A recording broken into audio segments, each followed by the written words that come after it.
नेपाल में सार्क सम्मेलन का आज आखिरी दिन है। कई अहम मुद्दों पर सार्क के 8 देशों के बीच बात बन सकती है, लेकिन इस बीच आई एक खबर ने हर किसी को हैरान कर दिया।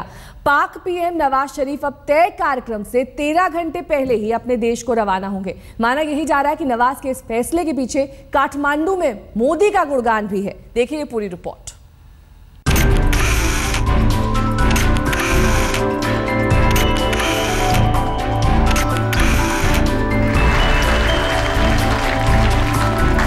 जब देश के साथ साथ दुनिया में भी प्रधानमंत्री नरेंद्र मोदी के नाम का डंका बज रहा हो, तो पड़ोस के नेपाल से भी ऐसी ही तस्वीरें सामने आती हैं।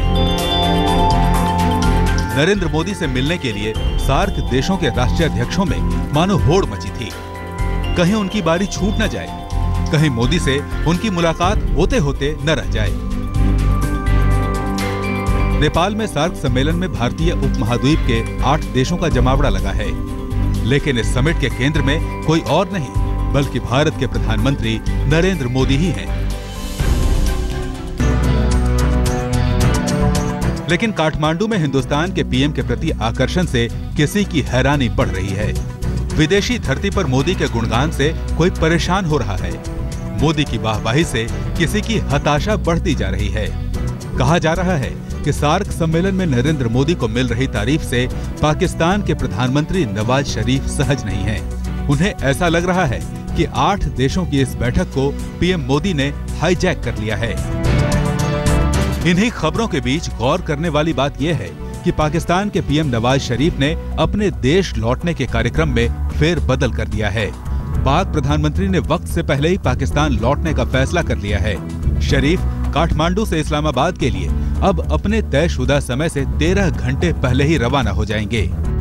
हम आपको बता दें कि पहले नवाज के विमान की काठमांडू से उड़ान भरने की तारीख थी 28 नवंबर और वक्त था सुबह के 7 बजे का। लेकिन अब पाक पीएम आज शाम ही 6 बजे पाकिस्तान के लिए उड़ान भरेंगे। खबर इसलिए अहम है क्योंकि नवाज शरीफ के जल्द देश लौटने को कहीं न कहीं सार्क सम्मेलन में नरेंद्र मोदी को मिल रही आवभगत और आदर से जोड़कर देखा जा रहा है। नवाज शरीफ की बेरुखी का सबूत सार्क सम्मेलन के पहले ही दिन उस वक्त मिल गया था जब सभी देशों के साथ बैठक के दौरान पाक पीएम जब भाषण के लिए आगे बढ़े तो मोदी से बगैर हाथ मिलाए ही मंच की ओर बढ़ गए।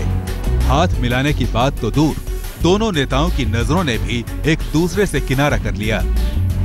ये जरूर है कि इन दिनों भारत और पाकिस्तान के बीच रिश्तों से गर्माहट गायब है और गर्मी ज्यादा है। शायद अब इसका असर बहुपक्षीय सम्मेलन में भी दिखाई दे रहा है। इसी क्रम में अब मोदी के गुणगान से नवाज शरीफ परेशान होते दिखाई दे रहे हैं। अगर ऐसा नहीं है तो फिर पाक पीएम नवाज शरीफ ने दौरे के बीच में ही क्यों बदला अपना प्लान? शरीफ ने क्यों किया जल्द लौटने का फैसला? क्या सार्क सम्मेलन में मोदी को मिल रहे सत्कार से नवाज हीन भावना का शिकार हो रहे थे? हालांकि इन सवालों का ठोस जवाब कोई नहीं दे सकता है, लेकिन काठमांडू से आ रही खबरें यही इशारा कर रही हैं कि मोदी को मिल रही तारीफ से किसी की बौखलाहट बढ़ती जा रही है। काठमांडू से गौरव सावंत के साथ आज तक ब्यूरो।